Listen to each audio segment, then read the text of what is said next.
eu estou com a camisa do time da igreja, que aliás é bonita, viu? O distintivo aqui todo bordado, todo trabalhado. Tem os patrocínios no peito aqui da empresa do Abraão. Na manga, careca, colchões e espumas.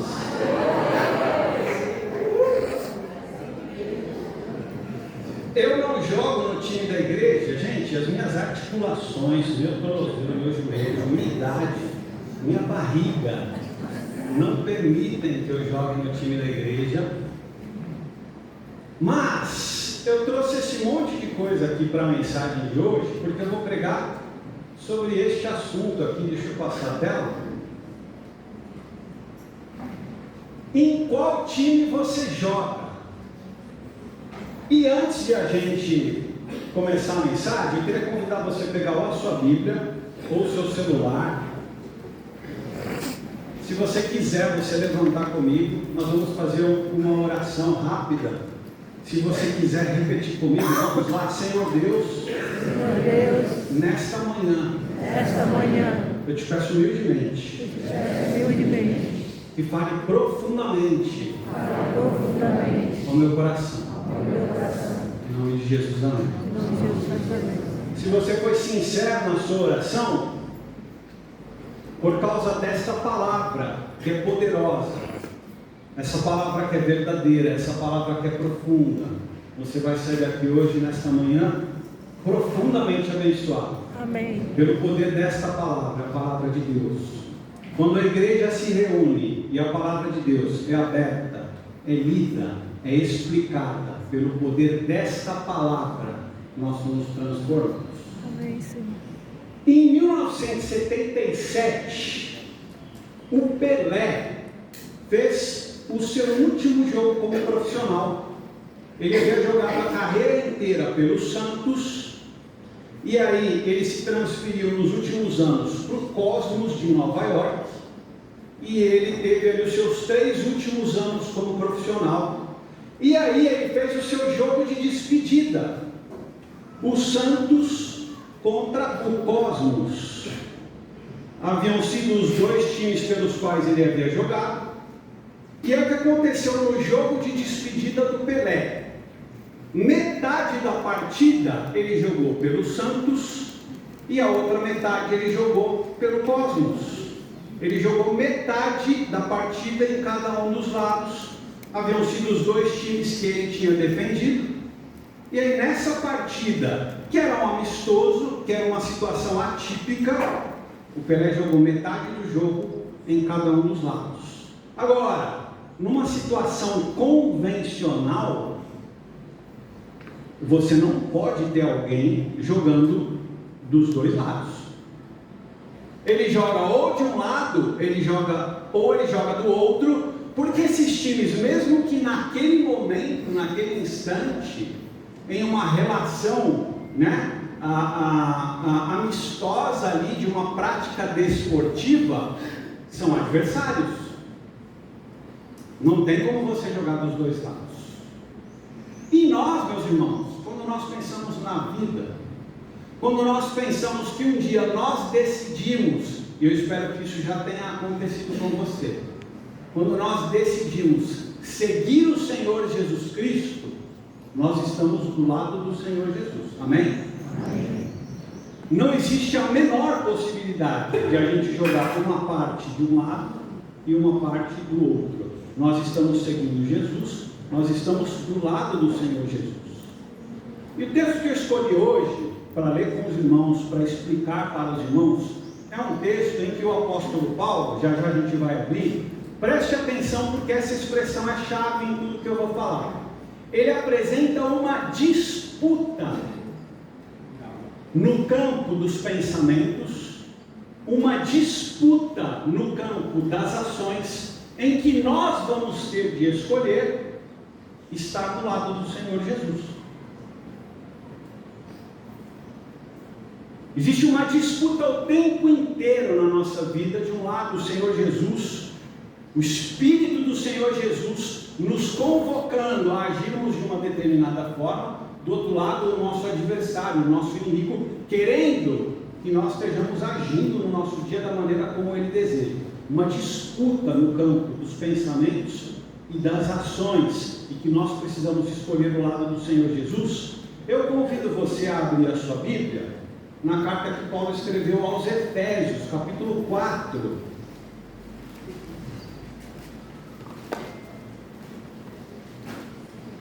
E nós vamos ler dos versos 25 até o 32.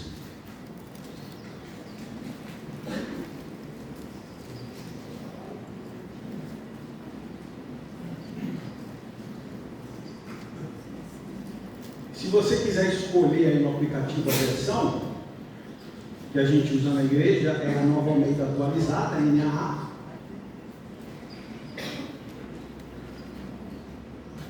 E Efésios 4, 25 diz assim: por isso, deixando a mentira, que cada um fale a verdade com o seu próximo, porque somos membros do mesmo corpo. Fiquem irados e não pequem, não deixem que o sol se ponha sobre a ira de vocês, e nem deem lugar ao diabo. Aquele que roubava, não roube mais, pelo contrário, trabalhe, fazendo com as próprias mãos o que é bom, para que tenha o que repartir com o necessitado. Não saia da boca de vocês nenhuma palavra suja, mas unicamente a que for boa para a edificação, conforme a necessidade, e assim transmita graça aos que ouvem. E não entristeçam o Espírito Santo de Deus, no qual vocês foram selados para o dia da redenção. Que não haja no meio de vocês qualquer amargura, indignação, ira, gritaria e blasfêmia, bem como qualquer maldade. Pelo contrário, sejam bondosos e compassivos uns para com os outros, perdoando uns aos outros, como também Deus em Cristo perdoou vocês. Até aí.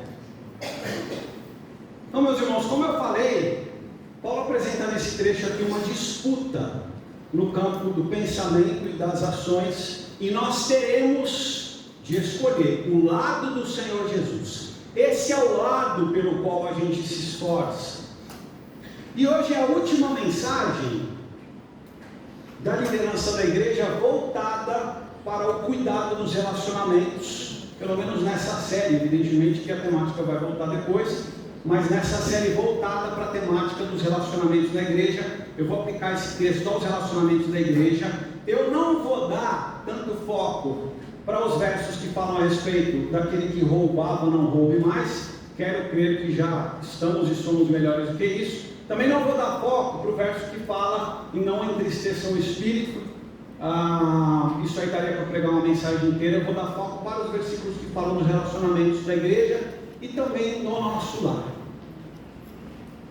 O primeiro versículo que eu vou dar destaque é o próprio versículo que nós iniciamos, que é o 25, quando Paulo escreve o seguinte para os Efésios: por isso, deixando a mentira, que cada um fale a verdade com o seu próximo. E a gente tem a primeira disputa.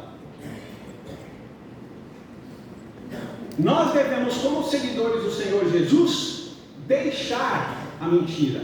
Nós, como seguidores do Senhor Jesus, precisamos falar a verdade nos nossos círculos de relacionamento. Gente, a verdade, ela é uma marca distintiva de Deus, e ela é uma marca distintiva daqueles que estão com Deus. Assim como a mentira é uma marca distintiva do diabo, e é uma marca distintiva daqueles que estão com o diabo. E aí você vai se lembrar quando Jesus estava com os religiosos dos seus dias, e eles estavam falando a respeito da pureza genealógica. E eles diziam: escuta, nós somos filhos de Abraão. E aí Jesus dizia para eles o seguinte: deixa eu explicar. Vocês são mentirosos. E como o diabo é o pai da mentira, vocês são filhos do diabo. É disso que vocês são filhos. Porque eles estavam reivindicando para si, talvez ali uma pureza existencial baseada na genealogia E na etnia deles, o que Jesus diz é: escuta, vocês são um bando de mentirosos, vocês têm a prática da mentira, vocês são filhos do diabo. E a gente consegue tranquilamente montar um paralelo em que de um lado estão Deus, a luz, as coisas expostas e a partir disso a verdade. E do outro lado você consegue colocar no paralelo o diabo, as trevas, e por conta das trevas as coisas encobertas, e por conta disso a mentira. Então eu vou repetir: a verdade, ela é marca distintiva de Deus e de quem está do lado de Deus. A mentira, ela é marca distintiva do diabo e de quem está do lado do diabo.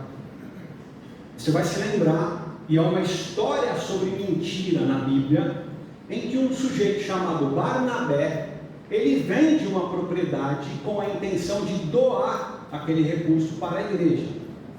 E aí, um casal, um sujeito chamado Ananias com a sua esposa Safira, eles olham para aquela situação em que provavelmente Barnabé caiu nas graças da igreja, e o que o Ananias e a Safira pensam? Nós vamos fazer igual, só que nós vamos ficar com uma parte do dinheiro. Aí eles também venderam uma propriedade, e eles ficaram com parte do dinheiro e doaram para a igreja o restante.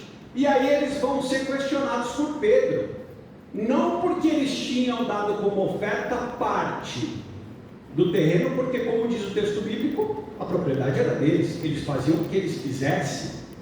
A questão foi que eles mentiram. Eles mentiram para a igreja, e aí, como consequência, Ananias morreu, Safira morreu. E o que essa história, na verdade, ela não nos ensina, né? Que quem conta uma mentira na igreja morre, porque tem gente que faz isso, tem gente que faz pior e não morre, mas ela ensina o que espera, o que aguarda aqueles que amam a mentira, o que aguarda aqueles que vivem na mentira. É uma história profética a respeito da mentira e a respeito da onisciência do nosso Deus. Nós, gente, na igreja, nós precisamos ter confiança nas nossas relações. Nós precisamos aqui na igreja confiar uns nos outros, de que nós temos relacionamentos que são de transparência e de verdade. Porque a igreja, você já me ouviu dizer isso aqui e ainda vai me ouvir dizer várias vezes, a igreja é a última fronteira da virtude. A igreja é a última fronteira da mansidão. A igreja é a última fronteira da compaixão. A igreja é a última fronteira da verdade. A igreja é a última fronteira do perdão. Determinadas coisas que você pode não encontrar em outros lugares, e está tudo bem se você não encontrar. Tem um fulano lá no meu trabalho, tem um fulano que é fornecedor, que é cliente, tem um colega de trabalho, uma pessoa em que eu não confio. Ok, a gente trata disso como uma normalidade. Tem uma pessoa lá no meu condomínio em quem eu não confio. Ok, faz parte da vida. Tem uma pessoa lá na escola do meu filho e da minha filha em quem eu não confio. Ok, faz parte da vida. Agora, a última fronteira da virtude é a igreja. Aqui nós precisamos confiar uns nos outros, porque aqui nós somos conduzidos pelo Espírito Santo do nosso Senhor Jesus. Então, na igreja, as pessoas precisam, umas com as outras, como Paulo escreveu no verso 25, falar a verdade. Nós precisamos aqui na igreja ter transparência de que nós estamos uns com os outros, falando a verdade, deixando a mentira e falando a verdade. Que privilégio é quando a gente pode experimentar isso na nossa casa, no nosso lar. Eu não sei quantos daqui, às vezes, tem pessoas no nosso meio em que só ela é convertida no lar dela, e aí na casa dela, o marido, a esposa, o filho, os pais, etc., não são convertidos. Você imagina você não ter confiança plena no marido, na esposa, no pai, na mãe, no filho, na filha, alguém que mora na mesma casa, alguém que come na mesma mesa, alguém que dorme na mesma cama que você. Você é um privilegiado se na tua casa todo mundo serve ao Senhor Jesus, porque em teoria deve ser assim, é um lar em que as pessoas abandonaram a mentira para falar a verdade umas com as outras. A gente conversa em casa, eu e a Gisela com a Antonella, e eu sempre trago essas ilustrações porque é relação de pai com filho. Eu falo assim: filha, ok se você esquecer um negócio que papai e mamãe mandaram você fazer, ok se você, eu falei que você chega uma hora, você chegou outra. Tudo isso nós vamos administrando. Aí você vai ficar um dia sem celular por conta de um negócio que você fez errado, você vai ficar um dia sem sair de casa por conta de um negócio que você fez errado, você pode até tomar uma chinelada. Agora, na nossa casa, nós seguimos ao Senhor Jesus. Aqui não tem mentira. Você fala a verdade. Eu vou tomar um castigo, pode ser menor ou maior, mas aqui nós seguimos ao Senhor Jesus. Aqui não tem mentira. Sabe por que no nosso lar não tem mentira? E aqui na nossa igreja não pode ter mentira? Porque o erro é inerente ao humano, mas a mentira é marca distintiva do diabo. É por isso que Paulo escreve para os Efésios: deixem a mentira e falem a verdade com o seu próximo. Essa é a primeira disputa no campo da mente e das ações que Paulo propõe nesse texto que nós lemos. Segunda disputa está nos versos 26 e 27. Você pode acompanhar aqui ou na sua Bíblia. Ele escreve: fiquem irados e não pequem. Não deixem que o sol se ponha sobre a ira de vocês e nem deem lugar ao diabo. Apesar de nós aqui na igreja usarmos a Nova Almeida atualizada, e aí foi de onde eu peguei esse texto, eu prefiro a interpretação da NVI para esse início, porque na Almeida diz assim: fiquem irados e não pequem. O tempo verbal está no imperativo, né? Parece que está dando uma ordem para você ficar irado. Fiquem irados. Eu gosto mais da NVI que diz assim: quando vocês ficarem irados, é melhor. Agora, independentemente se é tradução ou interpretação, para mim é melhor. Agora, qual que é o foco? É o que você vai fazer com a ira, porque a ira é um sentimento legítimo. Quem aqui fica irado no seu dia a dia, levanta a mão. Quem fica irritado, fica bravo. Nossa, vários santos aqui que não ficam. Então depois do culto nós vamos montar aqui para nós canonizarmos vocês.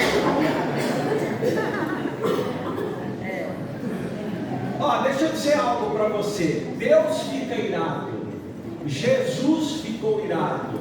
Você certamente conhece um verdadeiro servo ou uma verdadeira serva do Senhor que fica irado. Todo mundo fica irado. Agora, qual que é o destaque? É o que você vai fazer com a ira. Porque Paulo fala: fiquem irados, ou quando vocês ficarem irados, não pequem, não deem lugar para o diabo.